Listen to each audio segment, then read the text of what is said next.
Bom, esse vídeo ele abre a última unidade do nosso curso, corresponde à parte final lá do livro do Dornbusch, do Fischer,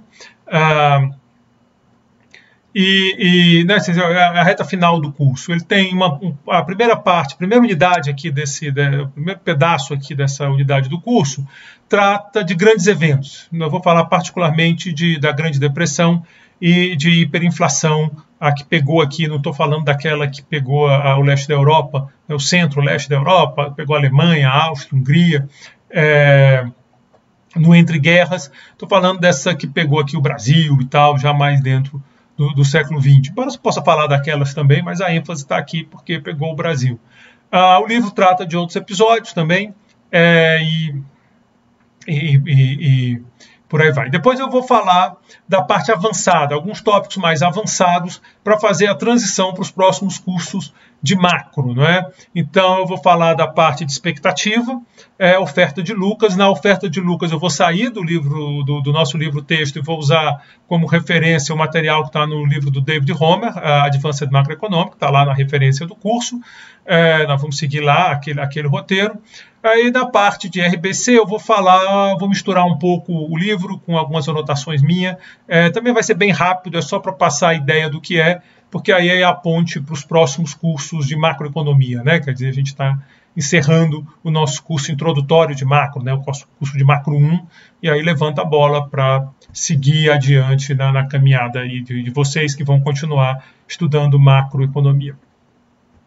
Vamos começar falando de grandes eventos. Grandes eventos são aqueles eventos que afetam muito a economia, mas afetam também o estudo da economia. Não é que eles afetam só a economia, as coisas, tem queda, tem desemprego, então tem inflação. Não, ele afeta a maneira que a gente compreende a economia.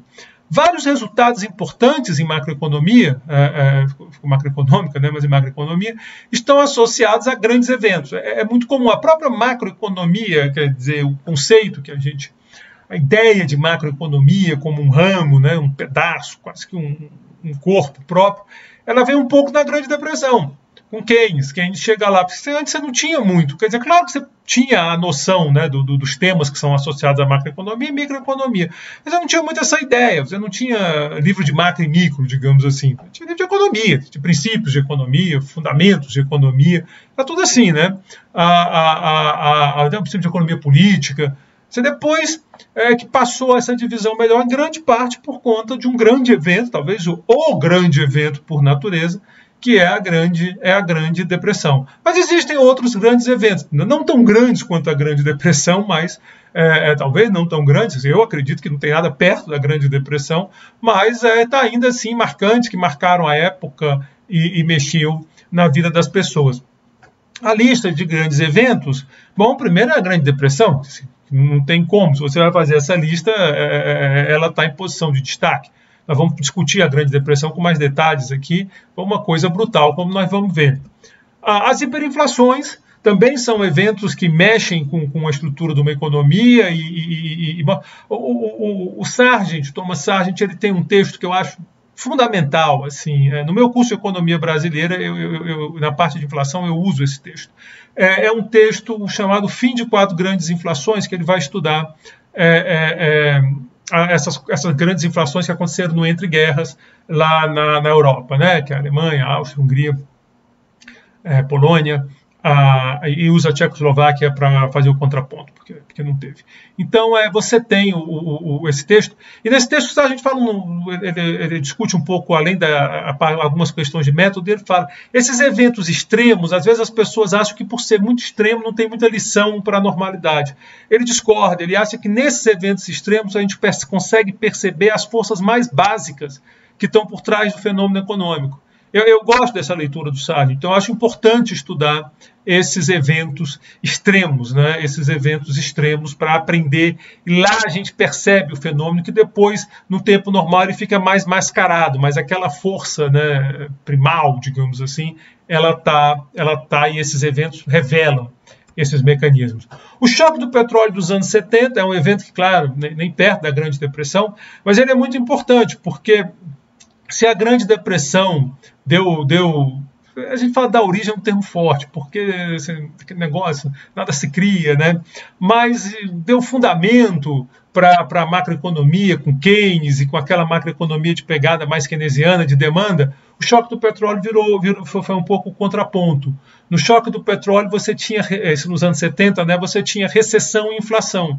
E é muito difícil explicar isso olhando pela demanda. Então foi, digamos assim, a revanche, né? O pessoal da oferta voltou, pera lá que essa história eu sei contar. Então é outro evento importante. Eu não vou detalhar todos aqui no curso, mas só para a gente fazer essa introdução, esse painel inicial. A crise de 2008, né? A crise de 2008 talvez tenha sido um grande evento. Talvez a gente tenha que esperar um pouco mais de tempo para assimilar, mas ali teve lições importantes sobre, principalmente a relação do mercado com a economia, a questão das bolhas, né? Tudo isso, também alguma coisa de regulação de banco, como é que faz, como é que não faz. Então, ali apareceram lições, além de ter sido um baque na economia, ter bagunçado a vida de todo mundo, de muita gente, pelo menos, tem esse lado. E talvez a pandemia. Talvez a gente esteja vivendo, terminando, agora espero, né, com a graça de Deus. Obviamente eu não sou da área de saúde, né, posso ter falado uma bobagem dizendo que está terminando, mas muita gente acha, e pelo menos torcendo eu acho que todo mundo, né, mas sei lá se tem uma reviravolta. Mas se estiver mesmo terminando, ainda bem, a gente pode ter passado por esse grande evento. Primeiro, do ponto de vista da economia propriamente dita, claro que foi um baque. Agora, o estudo da economia, bom, nós vamos ter que entender melhor como é que como é que pouca gente viu a inflação chegando. Uma inflação desse tamanho, se você pegar as projeções de economistas de mercado, economistas de Banco Central, os caras diziam, não vai ter inflação. Quando ela chegou, disse, não, é só um pico aqui, mas some rápido, e agora o negócio é mais sério. Então, talvez daí a gente tire lições que se incorporem. Mas espero que vocês pegue um pouco a ideia que eu quero dizer. Quer dizer, existem eventos que, além de mexer com a economia propriamente dito, mexem com a maneira como nós pensamos a economia. E esses eventos, vale a pena estudar alguns deles e conhecer. Eu, particularmente, gosto disso. É uma coisa que eu gosto, digamos assim. É um trabalho, é um tema que eu gosto. Bom, o grande evento dos grandes eventos, quer dizer, o super evento, é a Grande Depressão. A Grande Depressão é uma coisa ímpar, é uma coisa que é difícil encontrar na história, assim, do século XX para cá, é difícil encontrar paralelo. É uma coisa totalmente fora da curva, como se diz, né? Ela deu muita lição, ela serve de referência para as ações de várias instituições econômicas, inclusive o Fed, vários bancos centrais. Tem uma discussão que os bancos centrais, o Fed pode ter tido um papel aí nessa história, nós vamos discutir ainda nesse vídeo, e os bancos centrais, de certa forma, tiraram lições ali importantes, a macroeconomia tirou lições, claro que depois se discutiu, vai e volta, nunca é tão simples, não é? Mas tem esse papel. Vamos ver um pouco os fatos da Grande Depressão, né? Os Estados Unidos é o epicentro da Grande Depressão, então, para lá que nós vamos olhar. O mercado de ações caiu 85%, só para você ter uma ideia. Não de uma vez, né? Mas tem uma queda de 85% durante a Grande Depressão. O PNB dos Estados Unidos caiu 30%. Também não foi logo assim, de cara, mas durante o movimento uma queda de 30%, espalhada em alguns anos. Para vocês terem uma ideia, nós tivemos em 2020 uma queda aqui no Brasil de 5%. Doeu, foi difícil, foi duro, o governo teve que fazer auxílio, tiveram que fazer política focada, foi um impacto econômico muito forte. Em 2021, a gente já recuperou quase tudo, já meio que zerou aquela perda. Então, foi um movimento de queda e subida no ano seguinte. Vocês imaginem que é uma queda de vários anos, nós vamos já ver quantos anos, e que chega a 30. Vocês têm ideia do que foi a Grande Depressão, ou a brutalidade econômica da Grande Depressão. A taxa de desemprego ela vai de 3% para 25%.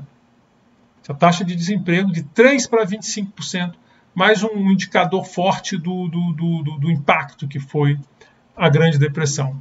O nível de preço dos consumidores caiu quase 25%. Você tem uma deflação naquele momento. Muito pegando aquela ideia, muito consistente com a lógica de demanda, né? Você tem a deflação aparecendo, né? Então, as firmas não conseguem vender, os preços caem, né? Então, você tem esse fato. É por isso que lá nos anos 70 o jogo vira, porque você tem uma recessão, claro que nem perto desse quadro aqui, mas a inflação sobe. Então, meu Deus do céu, a lógica de cá talvez não seja tão boa para explicar o que aconteceu lá. Bom, aqui tem algumas estatísticas da Grande Depressão para vocês darem uma olhada, para a gente perceber o tamanho tamanho da pancada, né? A primeira PNB, de cara, assim, olha aqui, estava em 938, em 29. Em 29 é quando começa a Grande Depressão. Ele vem em queda livre até 1933, 4 anos caindo, né? 938, 850, 784, 672, 662. 4 anos de queda após queda, um fenômeno brutal. Ele só ultrapassa o que ele estava em 29 em 39. Eles foram 10 anos para fazer o sobe e desce. Não foi um ano. Foram 10 anos para fazer o sobe e desce. Em 39 já com guerra, né, com outra realidade no mundo. Então vocês percebem o tamanho do impacto disso. Taxa de investimento, ela chega a 3,5%, está aqui, 3,5%. Em 32, não está cobrindo nem a depreciação. Você tem assim, destruição de capital, esse investimento líquido negativo acontece na Grande Depressão. A taxa de desemprego está aqui, estava em 3,2%, ela bate 25%, quase 25% de desemprego. Isso é um número absurdo para os Estados Unidos. Veja, em 2008 a gente não chegou perto disso e foi aquele desespero de subida de taxa de desemprego. Aqui é a queda do índice de preço ao consumidor, aqui a taxa de títulos, a bolsa de valores caindo, e aqui a oferta de moeda, né? É o conceito de M1, mas é moeda. Reparem que cai. E esse é um ponto interessante que vai diferenciar, por exemplo, a reação do Fed de 29 com a reação do Fed de 2008. Né? Quer dizer, em 29 tem queda de moeda. Em 2008 o Fed diz, de novo não, e jogou moeda na economia. Aí diz, vai dar inflação, jogou moeda. Por muito tempo não deu. Agora está dando, mas não sei se dá para jogar a conta, né? 14 anos depois. Provavelmente é outra pandemia e o choque de oferta. E aí sim o Fed também estimulou, aí dessa vez cantou diferente. O que é importante para a gente ver é que toda crise tem a sua história. Não tem uma receita. Né? Cada crise tem que ser entendida na dinâmica que está acontecendo naquele contexto de crise. Mas esse quadro resume um pouco o que foi a Grande Depressão. Essa figura eu estou trazendo para vocês, uma figura que eu gosto muito, uma figura que ela circula por aí. Marcado aqui está, nas linhas verticais, o 29 e 39, né? Os anos, digamos, os anos que as coisas, o período que demorou para fazer o vai e volta. Reparem, e aqui é a guerra, né? E na guerra a economia dispara e tal, e depois aqui o pós-guerra, nosso velho pós-guerra, né? Aqui está a crise 2008 está aqui. Crise 2008 está aqui. Olha a comparação, né? Olha a comparação. Não tem nada assim, isso é o século XX até 2016, né? De 1901 a 2016. A Grande Depressão é uma coisa que se a gente olha ao olho nu, né? Não precisa de instrumento, não precisa de microscópio, não precisa de nada. Chegar um ET aqui e olhar esse gráfico e disser isso aqui é o PIB, aqui no caso é per capita, né? Dos Estados Unidos, ele vai dizer, mas meu Deus do céu, o que aconteceu aqui? O que aconteceu aqui? Né? Porque destaca. Então essa é a profundidade e a duração da Grande Depressão. E aqui eu boto do Brasil para fazer um contraponto, né? Para fazer um contraponto interessante. No mesmo período, eu estou destacando o mesmo período, é o mesmo período. É mais clarinho ao começo, mais escurinho ao fim. Eu podia ter feito da mesma cor, mas tudo bem. Tem uma queda no Brasil. Na verdade, foram 2 anos seguidos de queda do PIB, um fenômeno que só aconteceu de novo aqui no Brasil em 15 e 16. 15 e 16. Nós tivemos 2 anos seguidos de queda do PIB. Então, não foi brincadeira, não, o negócio. Mas não dá nem para comparar com o que aconteceu nos Estados Unidos. Né? Não tem comparação possível. Aqui, brutal. Aqui, uma queda considerável, mas que não se destaca da mesma forma do que a que acontece nos Estados Unidos. Então, outros países, o Brasil muitas vezes sofre um pouco menos, né? Os países emergentes têm outra história. Se o Brasil exporta commodities, tem aquela história, o cara está lá na Grande Depressão, ele deixa de comprar geladeira, mas esse café ele continua tomando, né? Que a gente vende isso, um pouco de brincadeira, só para descontrair, mas é para entender aquela dinâmica de uma economia como essa brasileira, mas naquela época é um pouco diferente, né? Você vê que 2008 tem uma história parecida, a gente sente o solavanco, em 2009, sendo em 2010 o Brasil tem uma das maiores taxas de crescimento dos últimos tempos, né? Acho que 2008 aqui, meio no olhômetro, é isso aqui, ó, essa bolinha aqui, ó, quase nada, né? Quer dizer, você vê que a gente tem nossas idas e vindas. Bom, e qual foi a política econômica na Grande Depressão? O que aconteceu de política econômica? Bom, a política monetária houve uma queda no estoque de moeda, em grande parte por conta de quebra de bancos. Os bancos começaram a quebrar na Grande Depressão e aí a moeda cai. E o Fed não tomou medidas para compensar isso, uma expansão forte, que foi o que ele fez em 2008. Você vai, não, dessa vez não.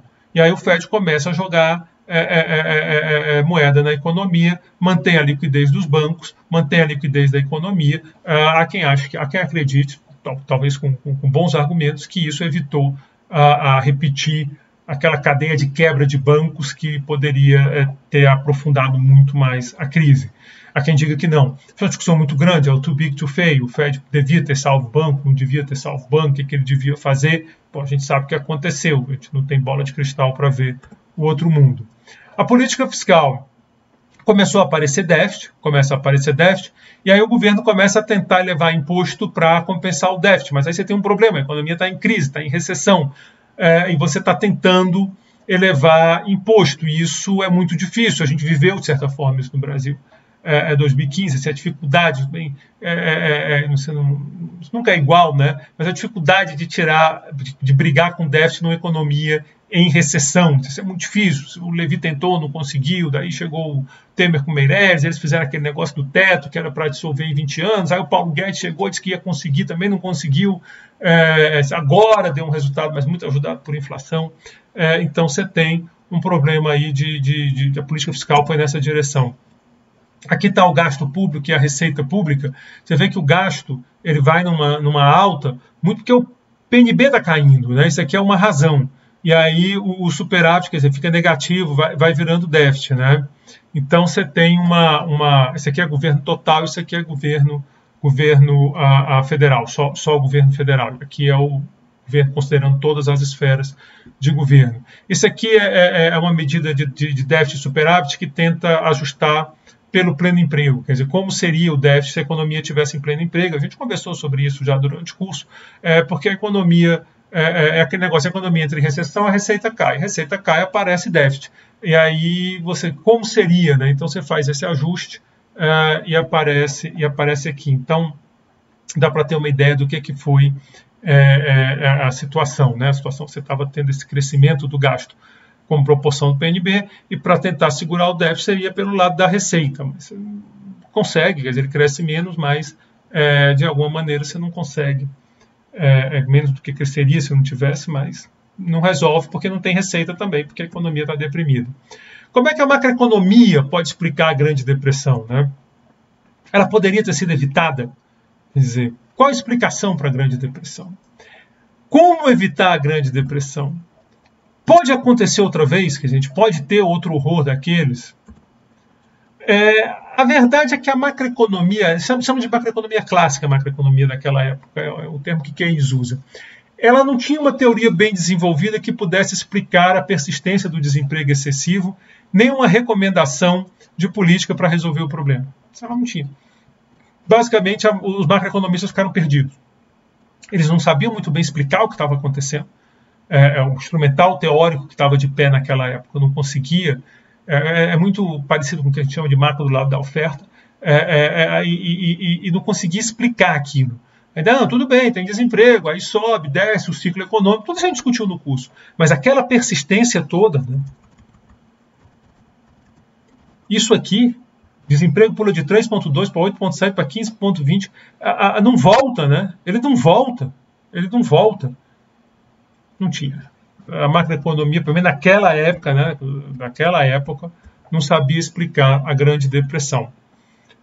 E, talvez pior, não sabia dizer o que faz para sair desse buraco. Estava perdida, né? Como eu disse, estava lá, o que o Fed faz, a moeda caindo, o Fed meio perdido e tal. Estava aberta a porta para a chegada de outras teorias, ou para aperfeiçoar a teoria existente. Aí que eu digo, grande evento mexendo no pensamento econômico. E a porta estava aberta e quem passou pela porta foi Keynes, né, o economista Lord Keynes, o economista britânico, John Maynard Keynes, foi ele que abriu. Ele já era um cara conhecido, ele já tinha uma certa posição, já tinha escrito livros e tal. Quando ele joga, salvo engano meu, é de 1936 a edição original, a teoria geral do emprego da moeda e dos juros, que é a teoria geral, que a gente chama para os íntimos, né? A teoria geral, como se chama. E a teoria geral buscava explicar exatamente aquelas coisas que a macroeconomia, ou se a economia não conseguia explicar. Então ele tentava explicar o que aconteceu. A teoria geral é um livro que... discussão, se vale a pena ler os clássicos, se não vale a pena ler os clássicos e tal. Então eu não sei como é que o pessoal, como é que vocês fazem. Aqui no curso de macro não, né? Não é lugar de ler, aqui é manual. Mas tem os cursos de história do pensamento e tal. Não sei se vocês leem o clássico, mas a teoria geral é um livro que eu acho que vale a pena ler, é legal de ler. É independente, pode concordar, pode não concordar, mas é um livro interessante. Mas lá então ele tentava explicar o que aconteceu, o que poderia ter sido feito para evitar a Grande Depressão. Olha lá. Todas as respostas que não estavam sendo dadas, ele estava. E o que fazer para evitar futuras depressões do tipo. Então, ele estava dando a receita, né? Olha, você precisa fazer isso, você precisa fazer aquilo, para evitar, para não acontecer de novo. O que aconteceu foi isso. E qual é a explicação keynesiana? Ela conversa com o nosso modelo de oferta e demanda agregada. No fundo, esse modelo está muito casado, esse negócio todo. Você tem um crescimento nos anos 20, que tem a ver com produção em massa, principalmente automóvel, rádio, né? Tem um boom de residências. Então você tem um crescimento, você tem um boom de crescimento nos anos 20. Já nos anos 30 você tem um colapso.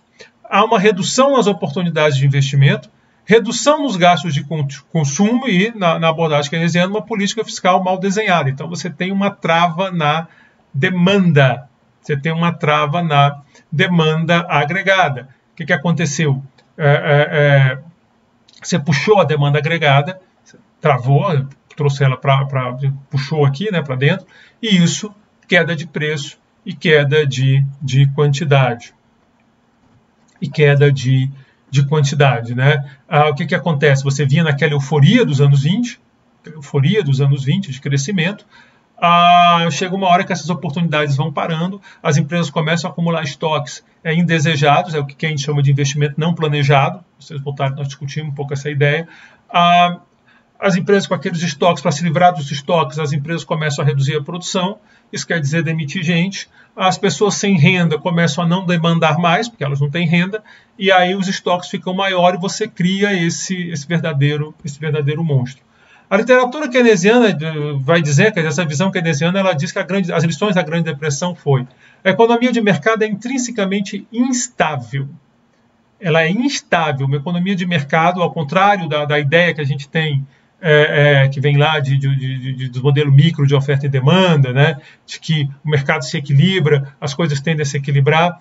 Isso pode até acontecer a nível de mercados individuais, mas quando se olha a nível macro, na abordagem keynesiana, não é assim que acontece. Então, ela é uma economia instável. Esse problema, como a Grande Depressão, ele pode acontecer outra vez se deixar as forças de mercados agirem livre por causa disso. Esses surtos de euforia seguidos de possíveis depressões, não é? Quer dizer, tem esse lado. É claro, se você para pensar numa perspectiva muito racional, você começa a dizer, não, mas isso o cara antecipa e tal, mas Keynes talvez não fosse entusiasta dessa abordagem tão racional. Como ela é instável, você precisa de políticas de estabilização ativas para manter a atividade econômica. Percebe? Ciclo econômico, ele acontece, ele é um fato. Não dá para discutir se existe ciclo econômico. Agora, o que é ciclo econômico? Assim, a leitura desse ciclo econômico é que muda. Uma abordagem mais próxima desse pensamento clássico da macroeconomia vai dizer, nós vamos discutir isso mais na frente, lá nos ciclos reais, de que são choques que acontecem, dia ruim. uma recessão, no fundo, é um dia ruim. O dia ruim aconteceu, como o dia ruim é ruim. Então não é uma instabilidade intrínseca, né? Não sei se o termo intrínseca foi melhor que eu podia ter posto. Já na visão keynesiana, não. É intrínseco, é a própria dinâmica, não é um choque, não é porque teve dia ruim. Porque há uma dinâmica de euforia que leva ao superinvestimento e que depois leva à tentativa de ajuste que causa uma grande depressão. Então, para resolver isso, você precisa de políticas de estabilização. E Keynes com muito foco na política fiscal. Então, você precisa do governo entrando para ajustar a demanda. Então, de novo, se você vê esse desenho de que as empresas estavam com estoque demais e não tinham para que vender, e aí começam a diminuir a produção e demitir, como é que você pode resolver isso? Talvez com o governo. O governo entra criando demanda. Então, Keynes tinha essa ideia de é preciso gerar demanda. Sim, mas esse gasto do governo vai ter um problema lá na frente? Bom, lá na frente estaremos todos mortos. Né? No longo prazo estaremos todos mortos. Vamos se preocupar com isso aqui. Você pode pensar da seguinte forma: se você tem uma crise dessas e não faz nada, morre todo mundo. Né? Você pode pensar nesse contexto: você morreu todo mundo. Então, essa abordagem que vem a visão de Keynes. Mas aí chega Friedman. Nos anos 50 aparece Friedman e os monetaristas, né? A turma da política monetária. E eles desafiam a abordagem keynesiana, que colocava a política fiscal no centro da explicação para a crise como principal alternativa para sair das crises. Então, Keynes, se você olha nos anos 50 e 60, tinha muito essa ideia. Os keynesianos com a política fiscal e Friedman e os monetaristas, né, com a política monetária. Né? Keynes, os fiscalistas, Friedman e os seus monetaristas. Então, qual é a política que tem... Que explica melhor essas coisas, embora fique claro, né, que Friedman sugeria política monetária ativa para estabilizar, muito pelo contrário, entendeu? É só no sentido dessas explicações do que estava acontecendo. Então, o Friedman vai enfatizar o papel da política monetária na determinação do produto e dos preços, entendeu? Quer dizer, tem uma alegoria que o Lucas faz, o Robert Lucas, que assim como Friedman, economista de Chicago, macroeconomista, que talvez explique um pouco essa ideia. Ele diz o seguinte: suponha que você tem um parque de diversões. Tem um parque, todo mundo vai no parque e tal, lá. E para entrar em cada brinquedo, você precisa do ingresso, do ticket, né? Você precisa entrar para ir no brinquedo. Você entra, você vai lá e entra. E aí o dono do parque, sei lá, porque ele resolve diminuir muito o número de ingressos à venda. Dá uma cortada nesse número de ingressos. Repara que os brinquedos continuam os mesmos, a parte real está lá. Está a roda gigante, a montanha-russa, o carrossel, está todo mundo lá. Mas tem menos ingressos. O que vai acontecer? As pessoas vão ficar em fila no ingresso. Né? Por quê? Porque elas não conseguem o ingresso. Elas vão ficar nessas filas. E nessas filas elas não estão usando o brinquedo. Então você vai acabar o brinquedo não vai rodar tanto. É assim que a moeda poderia criar um problema desse tamanho, entendeu? Que é a visão de Friedman e que Lucas tá junto. A abordagem de Friedman apontava, então, para os erros do Fed na Grande Depressão. O Fed não agiu para impedir a falência dos bancos e a queda na oferta da moeda foi a grande responsável pela severidade da Grande Depressão. Essa é a abordagem, digamos, monetarista para a Grande Depressão.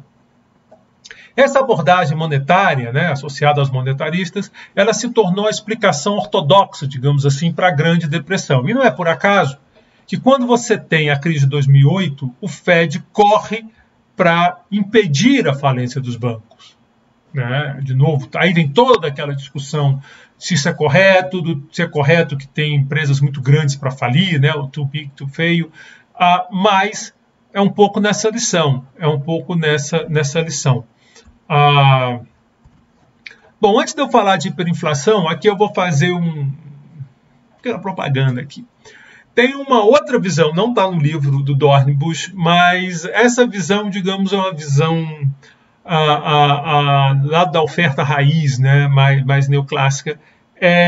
Essa visão você pode encontrar num texto no Journal of Political Economy do Leo Hanyan e do Harold Cole, que eles fizeram um texto sobre a Grande Depressão, e eles concluem o texto dizendo o seguinte: os Estados Unidos saiu da Grande Depressão apesar do New Deal. Choque. Mas não foi por causa do New Deal, não. Segundo eles, foi apesar do New Deal. A explicação deles para a grande depressão é que houve um choque, né? E essa ideia de oferta, né? Sempre é o choque, né? Houve um choque. Então, aquela queda inicial foi o baita do choque. Mas o problema, segundo eles, não é essa queda inicial. Essa foi um choque. É a persistência. Por que demorou tanto a Grande Depressão? E aí que eles acusam algumas das políticas usadas no New Deal. Então, eles vão apontar que, por exemplo, você fez uma espécie de política industrial nos Estados Unidos que acabou cartelizando o mercado. Você fez um ato de trabalho que acabou dando poder demais aos sindicatos. Isso abriu um gap entre produtividade e salário que não tinha registro nos Estados Unidos. Então, eles acreditam que essas políticas que foram feitas para combater a Grande Depressão acabaram aprofundando a Grande Depressão. Você vai conversando lá quase que na microeconomia, né? Porque está envolvendo a oferta de trabalho, incentivos, e elas aprofundaram a Grande Depressão. Então, essa é a leitura do Ohanian e do Cole. Se vocês procurarem na internet, tem alguns artigos de jornais que eles levantam essa tese, uma leitura mais simples, mas o artigo mesmo está no JPE. Bom, ali na virada do século, em torno ali 99, 2000, 2000 e pouco, o Timothy Kehoe, que é um economista que estava em Minnesota, depois ele esteve em Princeton, acho que ele agora está em Minnesota de novo, e o Edward Prescott, que esse dispensa apresentação, o prêmio deveria, o prêmio Nobel da nossa área e tal, eles editaram um volume usando essa abordagem, digamos assim, neoclássica, raiz, né, para explicar fenômenos de grande depressão pelo mundo. Então esse livro chama The Great Depressions of the 20th Century. Quem tiver interessado, dá um Google aí. Foi editado pelo FED de Minneapolis, né? O FED de Minneapolis que editou esse livro. E agora eu falei propaganda porque tem um capítulo do livro que é sobre o Brasil e eu sou um dos coautores. Isso é uma coisa que eu acho legal de ter participado. Fiz eu, o Vitor, que é professor aqui no departamento, a Mirta, que era professora no departamento, está aposentada hoje em dia, e o Arilton Teixeira, que está lá no Espírito Santo. Então, nós fizemos esse texto usando essa metodologia para o Brasil. O Arilton tinha sido orientado pelo Prescott, ele mostrou para o Prescott se interessou e disse, eu estou organizando um livro, por que vocês não botam o de vocês no livro? E aí o Arilton falou para a gente, todo mundo adorou a ideia, e está lá. Então, é uma explicação, digamos assim, que sai um pouco daí. Ela não se contrapõe à do Friedman, ela só, talvez, use um outro caminho, não é? Porque ela não fala da parte de moeda, então ela está focando em outro. Ela se contrapõe um bocado às explicações tradicionais que enxergam o New Deal como o caminho para sair da grande depressão. Então, propagandazinha do professor, também não faz nada errado. É um livro editado por um prêmio Nobel e por um economista de ponta, que é o Prescott e o Kehoe, né? Então, tá lá, não estou fazendo, também não estou vendendo, não sei nem como é que vende, não ganho um tostão por isso, então, não sei nem como é que está vendendo, que não está, então é só porque é interessante conhecer que tem essa abordagem e que é uma abordagem que está associada a um nome de muito impacto na nossa área. Bom, vamos falar de hiperinflação agora. Quando a gente fala de hiperinflação, a gente está falando de taxas muito altas de inflação, em torno lá de 1000% ao ano. Desse tipo de coisa que a gente está falando. Um sintoma conhecido da hiperinflação é porque a gente bota assim, a hiperinflação se der mais de 50% por 2 meses seguidos, a hiperinflação se der mais de 1000 do ano. Isso é tudo muito arbitrário, né? Talvez um sintoma que mais define é o seguinte, quando a inflação, o tema inflação domina o dia a dia das pessoas, é porque a gente tem um problema sério de inflação, uma hiperinflação ou coisa parecida. Eu vivia a hiperinflação no Brasil, já grandinho, já tinha saído de casa e tal, já tinha que me virar um pouco ali nos anos 90, né? Eu tinha ido estudar no Rio, e aí tinha uma bolsa e tal, tinha uma ajudinha de casa e tal, mas eu tinha que pagar minhas contas, pagar aluguel, pagar supermercado. E realmente a inflação, quando você está naqueles níveis absurdos de inflação, ela é um assunto. Você vive um pouco em função disso. Você fica se esforçando para minimizar o dano da inflação. Você entendeu? Imagina, eu vivia de bolsa. Não é muita coisa, né? Dinheiro contado. E ainda assim, quando a bolsa caía, a gente ia no banco, né? Na época não tinha internet, não. Comecinho dos anos 90, não tinha essa moleza, não. A gente ia no banco para, imagina, botar o dinheiro no over, né? Na aplicação. Porque a inflação era tão alta que se você não fizesse isso, você perdia dinheiro, mesmo para quem vivia de bolsa de mestrado. Eu lembro que a gente ia comprar livro e na época cartão de crédito, né, quer dizer, antes da internet, você passava o cartão, tinha um papel. E o cara mandava aquele papel, imagino, pelo correio, por uma coisa assim, para a administradora. Então, se você comprasse no dia certo, você ganhava mais 10 até 15 dias para pagar. E isso no ambiente inflacionário era importante. Então, tinha o dia certo de comprar o livro. Você imagina, eu estou fazendo lá o curso, aí o professor dizia, olha, o livro é esse. O livro de microeconomia, o livro de macroeconomia. Aí eu digo, qual o dia que vence meu cartão? Meu cartão vence no dia tal, no dia 20? Não, então eu vou comprar, sei lá, no dia 10, porque aí eu ganho pelo menos esses 10 dias, porque não vem no mesmo mês. Hoje em dia não é mais assim, é tudo online e tal. Mas não tinha, se você comprou no dia 10, não dava tempo de cobrar no mesmo mês. E nisso você ganhava. Então olha a loucura que é um mundo, um país, né, uma sociedade tomada por uma inflação descontrolada. Você tem perda de produção por vários motivos, inclusive por isso, o grau de incerteza vai lá para cima. Imagina você fazer fluxo de caixa para um investimento de 10 anos com uma inflação que pode ser 1000%, pode ser 900%, pode ser 1.200%. Isso é uma loucura. Você vira uma loucura completa. Aqui tem um pouco da experiência de inflação alta em vários países. Vamos aqui para o Brasil, né? Está aqui o Brasil. É só a Bolívia aqui, 11.750,85. Então o Brasil ele vem aqui, 226, 147, 220, vai pegando força, né? Aqui ela dá o pulo, 629, 1.431, 2.948, 433, 954, 1928, 1994. Em 94, no meio de 94, tem o controle da inflação, mas o estrago já estava feito até lá. Em 95, ela cai para 66, depois para 7 e fica, nunca mais volta tão alta, né? Eu não sei exatamente qual é o índice que ele está usando, mas, bom, vocês estão aí com a noção do que do que foi a experiência brasileira. Mas você tem outros casos, você tem outros casos aqui de inflação muito alta. Aqui a Ucrânia, coitada, 4.700 em 85. A Israel teve um problema sério de inflação, não tão sério quanto o nosso, mas batendo 300% no ano de 85. A Nicarágua, aqui a Argentina, estava procurando a Argentina é a primeira, 3.080 de inflação. Então você teve esse surto de inflação, que é um tema muito importante. E aí você pensa, como é que você acaba uma hiperinflação? Uma vez que você se meteu numa hiperinflação, como é que você acaba?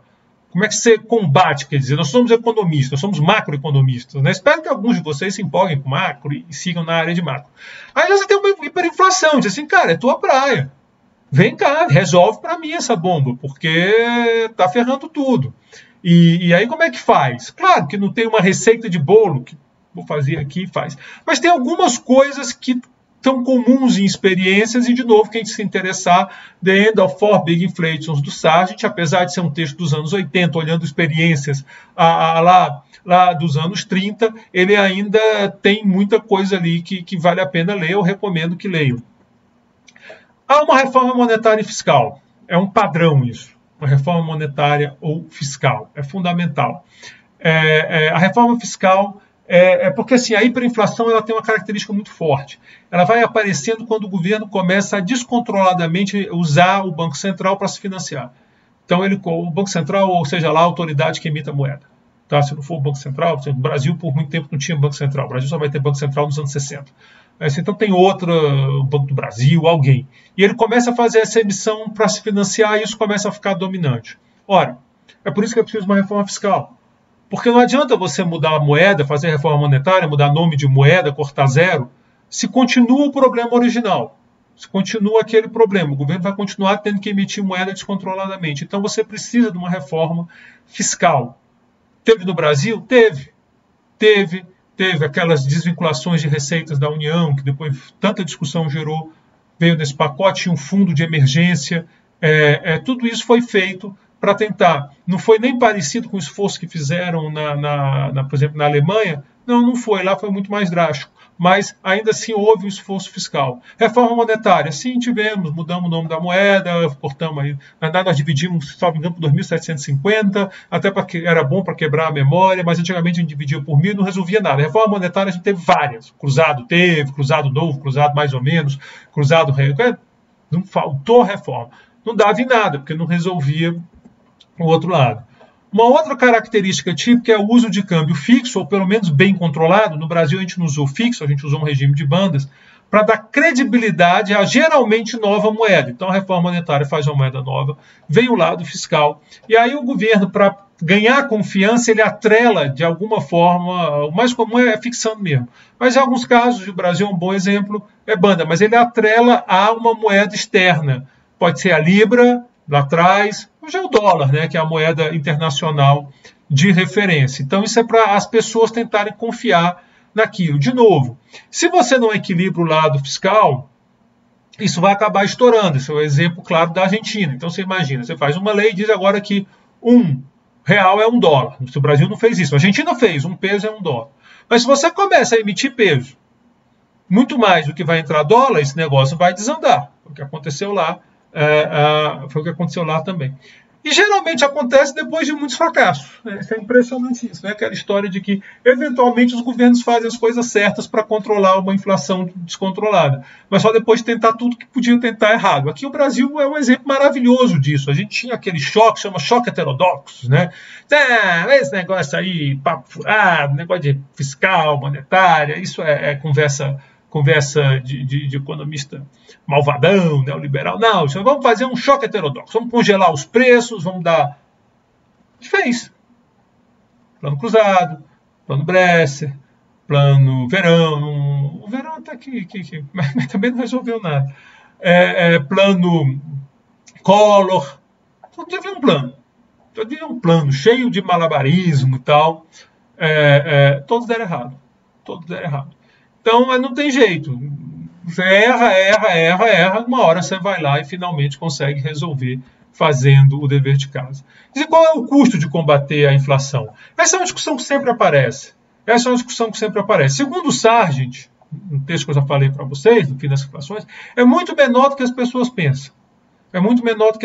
pensam. O Sargent defende uma teoria que ele diz o seguinte: essas reformas monetária e fiscal e tal, elas têm que convencer as pessoas que mudou o regime de política econômica. Não basta fazer um ajuste fiscal.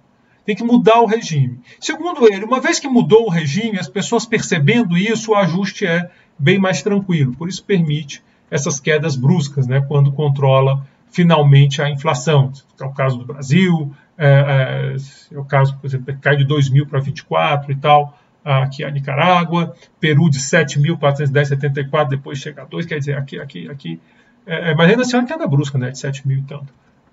Então, é preciso mudar o regime, essa é a leitura do Sargent. Agora, há quem discorde, aí você tem toda um debate.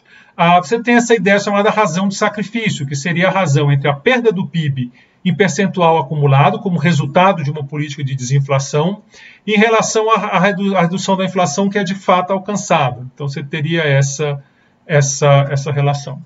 E aí eu fiquei falando aqui de lado fiscal, mas qual é a relação entre déficit orçamentário e inflação? Isso é legal, porque até hoje a gente teve um encontro e esse assunto apareceu. Qual é a relação que aparece entre déficit e inflação? Bom, se você tem uma visão mais monetarista, ele vai dizer o seguinte: o aumento sustentado da oferta em moeda, em última instância, leva à inflação. Esse é o monetarismo puro do Friedman. Agora, alguns autores argumentam que esse aumento sustentado da oferta de moeda, ele se origina exatamente no aumento sustentado por conta de déficits orçamentários. Então, você tem déficits seguidos, déficits do governo, e acaba usando a moeda para financiar. Então, o fiscal estaria na origem.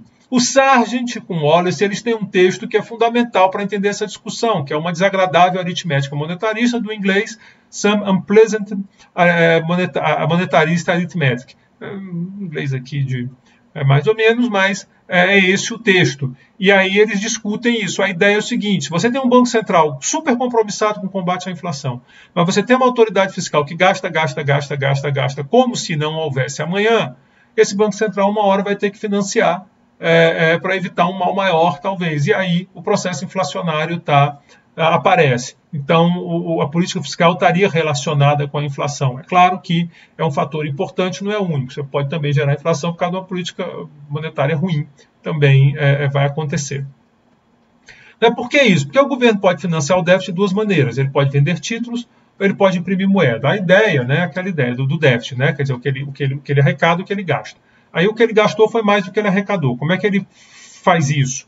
Ele vende títulos, essa é uma opção, ele se endivida, como todo mundo, como você faz, ou como eu faço, a gente se endivida, mas ele tem um poder que você não tem, que é de imprimir moeda. Então o Banco Central imprime moeda, eu estou botando entre aspas, porque não é que o Banco Central chega lá com a impressora, que dizem na internet, faz aquelas brincadeiras e tal. Que o banco... Não é bem isso, Ele imprime moeda, aumentar o estoque de moeda de alta potência, nossa base monetária, normalmente por meio de compras no mercado aberto, que compram parte da dívida que o Tesouro está vendendo. Então ele compra esses títulos e joga a moeda no mercado, e aí se ele está comprando o Tesouro, ele está financiando o governo. Então, a restrição orçamentária do governo vai ser tal que o déficit orçamentário vai ser compensado por vendas de títulos, mais o aumento da base monetária. Vai sair daí. A gente diz que o BC monetiza o déficit sempre que ele compra uma parte da dívida vendida pelo Tesouro para financiar o déficit. Então aí ele está monetizando o déficit. A monetização do déficit, então, é uma alternativa à tributação. O Friedman já dizia, a inflação é aquele imposto que não é aprovado pelo Congresso. Porque você está, ao invés de tributar, o governo gastou demais. Aí ele não está conseguindo financiar isso com dívida. Aí ele monetiza. Ele está se financiando, ele está cobrindo o prejuízo dele, mas o Congresso não autorizou. Isso é uma taxação sem... Você sabe que os Estados Unidos é muito sério, A independência americana começa, a taxação sem representação não pode e tal. Então aqui você tem uma taxação sem Congresso, sem o processo democrático de discussão. Então, não é à toa que Friedman é um cara que critica tanto a inflação, coisa que, por sinal, eu também faço. Não que eu seja nem perto de Friedman, mas criticar a inflação eu também faço. Quando o governo financia seu déficit mediante a emissão de moeda, que o público soma a sua retenção de saldos nominais para manter o valor real da moeda constante, porque você quer manter seu poder de compra, dizemos que o governo está financiando a si próprio por meio do imposto inflacionário. Então a inflação ela funciona como um imposto. Isso está acontecendo no Brasil agora. O governo está usando inflação e se financiando. O Congresso não aprovou isso, não. Mas o governo usa, e nos Estados Unidos também, não é só no Brasil, não. O Brasil não, nos Estados Unidos também. Bom, então, com isso eu falei dessas duas experiências que eu acho interessante. A inflação passou um pouco lá dos 45, mas não chegou em 50. Então, tá de bom tamanho. São dois temas excelentes.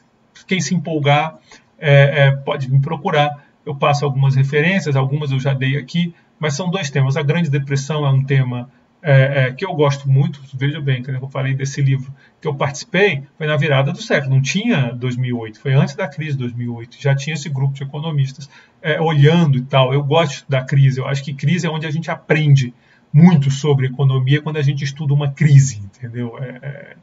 Em outros países, no Brasil, a gente aprende muito. E a inflação, hiperinflação, que é um assunto, a hiperinflação, de novo, ela ensina muito sobre economia. E a inflação era um assunto que as pessoas meio sem graça, mas beliscou em 2015, bateu 10, beliscou agora de novo em 2021, bateu de 10, e tomara que não belisque agora em 2022, a expectativa é que não belisque, mas já tem gente boa falando aí de 7% de inflação, nós ainda estamos em março, quer dizer, vai ver onde esse bicho vai dar. Então, talvez... Eu torço todo dia para que não, espero que o Banco Central faça seu trabalho, que o governo ajude. O Sargent, esse Sargent que eu citei aqui várias vezes, ele há pouco tempo fez um texto, está circulando aí, sobre a situação atual, onde ele diz, olha, botar o FED para combater a inflação sem o apoio da política fiscal é como você botar um lutador de peso pesado para lutar com uma mão amarrada. Quer dizer, o cara pode até conseguir, mas vai apanhar um bocado. É muito melhor que ele lute com as duas mãos. Então, o apoio fiscal aparece. Então, o Banco Central, junto com as autoridades do governo consigam fazer o que tem que ser feito para evitar um processo inflacionário, porque é um processo cruel, machuca muitas pessoas. A gente falou de inflação lá atrás, já nesse curso, machuca os mais pobres. Bom, termino esse vídeo agora, batendo aí 50 minutos, termino o vídeo. No próximo vídeo a gente fala de tópicos avançados, começando com os modelos de expectativa, essas coisas todas da economia. Obrigado pela atenção de vocês e até esse nosso próximo vídeo.